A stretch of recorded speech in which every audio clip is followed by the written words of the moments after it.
Although they don't take up a lot of square footage, cars harbor a surprising number of minor mysteries. People have often wondered about everything from what those symbols on dashboards mean, to the meaning behind the mysterious A button, and even why grab handles are placed above the doors. It's quite fascinating, isn't it?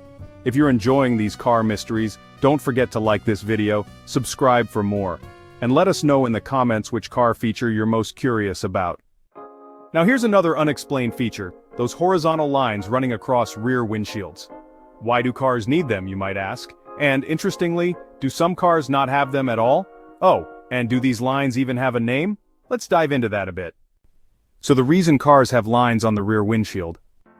According to Motor Biscuit, the lines you see on a vehicle's rear windshield are actually called secondary defrosters. The metal and resin wires placed on the glass carry a current and emit heat when the rear defroster is activated, so the windshield is quickly cleared of frost or condensation. The secondary defrosters aren't part of your vehicle's primary heating and venting system, which relies on dry, warm air from vents to defog the front glass. The rear windshield doesn't need the vents. The heating mechanisms are directly on the surface of the glass. As a result, defrosting happens much more quickly. Why don't all the windows have lines? Not having to wait to defrost the rest of the car or scrape ice and snow off the side windows sounds preferable to trudging around outside in bad weather.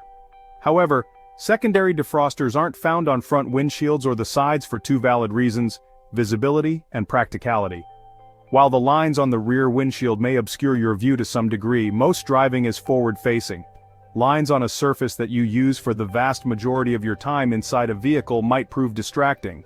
It's also a matter of design on the front windshield. Front glass is typically multi-layered to reduce glass shards in case of a collision. While putting secondary defrosters in isn't impossible, it's more challenging than the comparatively thinner rear glass.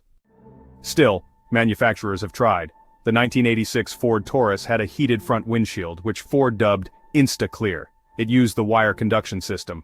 Many luxury cars, including Porsche, Jaguar, and Rolls-Royce, boast of heated front windows which use either very fine conductive wire or a conductive film embedded in the glass, reducing or eliminating the visibility issues with the kind of wire used for rear glass.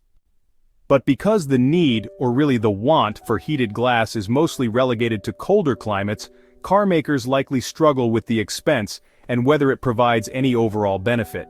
For the end user, there's also the issue of what to do if the heating elements fail. In most cases, you'd have to purchase a brand new windshield.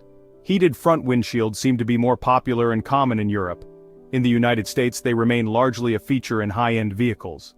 Unless a more cost-effective solution presents itself, you'll probably be stuck scraping ice off your car for the foreseeable future.